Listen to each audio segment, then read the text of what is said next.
Ito mga boss, Casimero kumpiyansang manalo agad laban kay Luis Nery. Dahil ayon sa kanyang post, ang sarap ng tune up bout ko. Salamat, ito na isa kong dasal. Turtle, lumayas ka na naman sa 122. Sabihin mo na naman na wala ako sa ranking. Ngayon pagtapos ko to, ngayon mo sabihin yan. Sabi pa niya, ngayon mo malaman na takot si Inoue sa akin pag pinagulong ko ang bungo ni Nery. Ayan mga boss, malalaman na raw natin ngayon na takot si Inoue.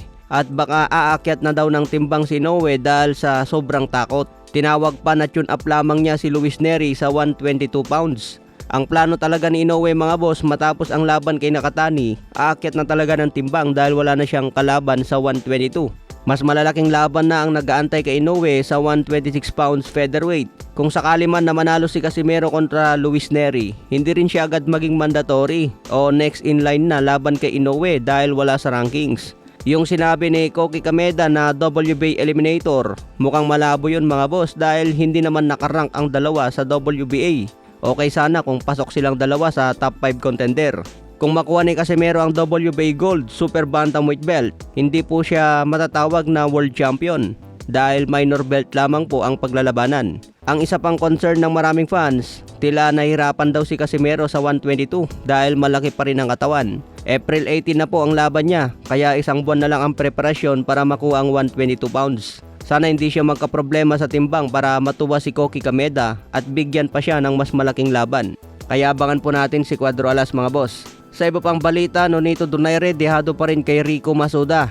Ayon sa latest odds, ang 1,000 na taya kay Donaire mananalo ng 2,430 pesos. Malayo ang diferensya pagdating sa experience pero lamang pa rin si Masuda.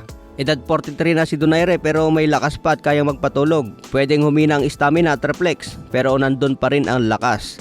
Kaya abangan ang matinding bakbakan sa Japan ngayong March 15. Sa iba pang balita, Tank Davis at kampo ni Pitbull Isaac Cruz, napabalita ang pinag-uusapan na ang rematch.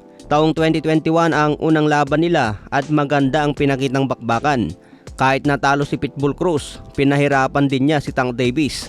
Kung may kasaang rematch na ito, swabing laban pa rin na dapat abangan ng maraming fans. Pero tila nawawala na ang kasikatan ni Davis dahil hindi na siya aktibo dahil sa mga kaso niya. Dapat lumaban si Davis sa mga kapwa niya malalakas para hindi mapag-iwanan. Sinabi din ni Devin Haney na underachiever si Tank Davis. Sikat siya pero hindi daw sumubok na lumaban sa mga best fighters. Isa din ito sa inaasahang laban dati, Haney versus Tank Davis pero hindi nangyari. Samantala isang fantasy fight din ng maraming fans paglabanin umano si Inoue at Tank Davis. Ang problema lang malayo ang division ng dalawa, 122 pounds si Inoue, 135 pounds si Tank Davis. Kailangan ni Inoue magpabigat ng 5.6 kg. Maliit na bagay yan sa mga normal na tao dahil kakain ka lang bibigat ka na.